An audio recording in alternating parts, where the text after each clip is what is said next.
Wa kia ora, ko taki te mutu waka, ko aura ki te mauka, ko ai makariri ta awa.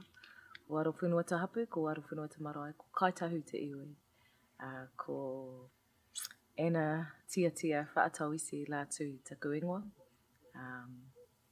Ko Georgia Tāpiti Tiatia Fa'atoese Latu taku kōtiro.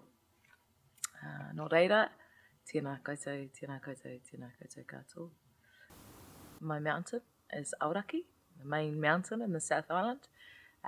My people hail from the tribe of Ngāi Tahu, but we come from a small place in Temuka called Aorowhenua, and our marae there isn't actually called Aorowhenua, but that's the place where my father lives, where my father comes from, and that's my Māori ancestry.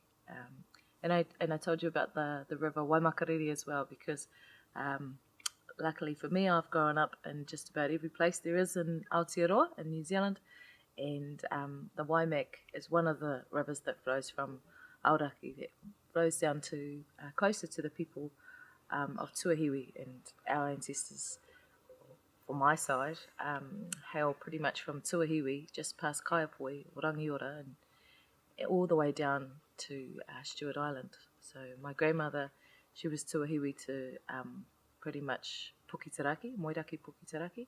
And my grandfather, he came from Stewart Island up that way.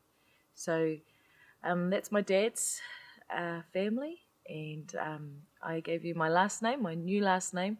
I was a Dawson until recently, and now I have the name Tiatia Fa'atoese Latu, and that's my husband's name, and he is Samoan Tokoloan. So we have some really strong connections too to the Samoan and Tokoloan Islands. But my mother's side, in the Dawson family, my stepfather who adopted me, they came from England, Scotland, Ireland.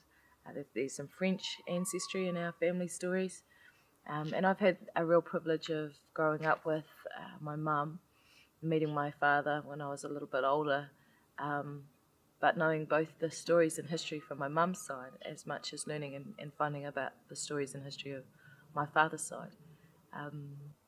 So when I was pregnant with Georgia, I fell pregnant with her father. I was living in Auckland at the time, and I had a lot to do with his family, and they came from Ngāpuhi, further up north.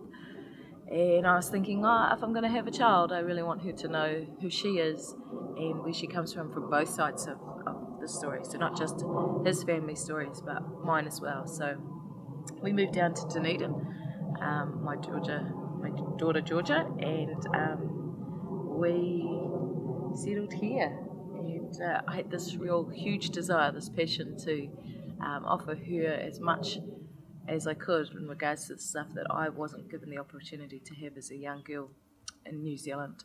So when we got to Dunedin, I enrolled her in a kohanga, in an early childhood centre, and then she went on to Kura Kaupapa, where she is meant to be today, but she's taken the day off because she's not very well.